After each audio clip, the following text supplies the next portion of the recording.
Hello, everyone, and welcome to Hello Word, your daily dose of English vocabulary.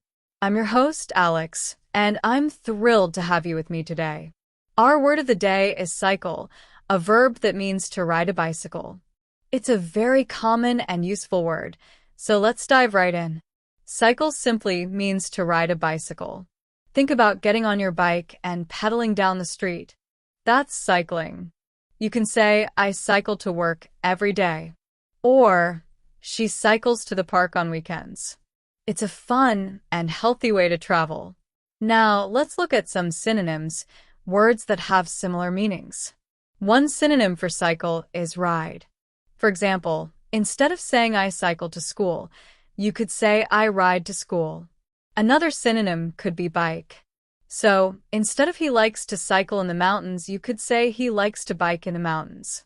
Both ride and bike capture the action of using a bicycle. Another useful synonym, though slightly less common when referring specifically to a bicycle, is wheel. While it can be used more broadly for vehicles with wheels, you could say, she wheeled down the path carefully, implying she was cycling. Remember, synonyms are great because they give you more options when you're speaking or writing. You don't have to repeat the same word over and over again. Now, let's consider antonyms, words that have the opposite meaning. This is a little trickier with the word cycle, as it describes a specific action. But we can think about ways of traveling that are not cycling. One antonym could be walk. If you don't cycle to the store, you might walk. For example, I decided to walk to the library instead of cycling. Another antonym could be drive. If you don't cycle to work, you might drive. For example, she usually drives, but today she decided to cycle. Another antonym is take public transport. Instead of cycling, you might take the bus or take the train. For instance, I take the bus because cycling to work is too tiring. It's important to understand that antonyms show contrasting actions or methods of transportation in this case. So, how can you use cycle in everyday life? Well, you might say, I need to cycle to the post office to mail this letter. Or, my doctor told me to cycle more for exercise. You could also say, they cycle as a family on Sundays. You might hear someone say, are you going to cycle there or take the car? Here are some more example sentences and phrases. He cycles very fast. She cycled past me on the street. We are planning to cycle around the lake. They cycle every morning for exercise. I used to cycle to school when I was younger. The children cycle down the hill carefully.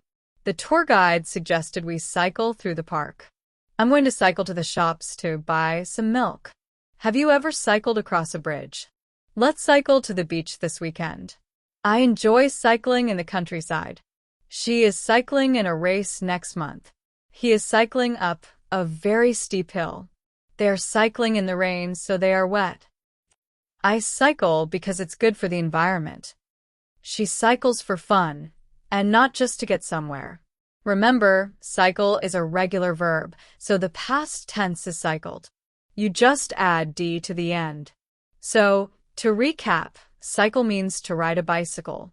Synonyms include ride and bike. Antonyms include walk, drive, and take public transport. And you can use cycle in lots of everyday situations to talk about riding your bicycle. That brings us to the end of today's episode. Thank you so much for joining me on Hello Word. I hope you found it helpful. Now, before you go, I have a small request. If you enjoyed this episode, please subscribe to the podcast and leave a review. Your support really helps other people find a show, and it means a lot to me. Also, I have a little challenge for you. Can you create your own sentence using the word cycle? Share it as a comment under the video. I can't wait to see what you come up with. See you tomorrow for another word adventure. Have a fantastic day and happy learning. Remember, even a little bit of learning each day can make a big difference. Keep practicing, keep exploring, and keep expanding your English vocabulary. I hope to see you back here tomorrow at 3 p.m. for another episode of Hello Word.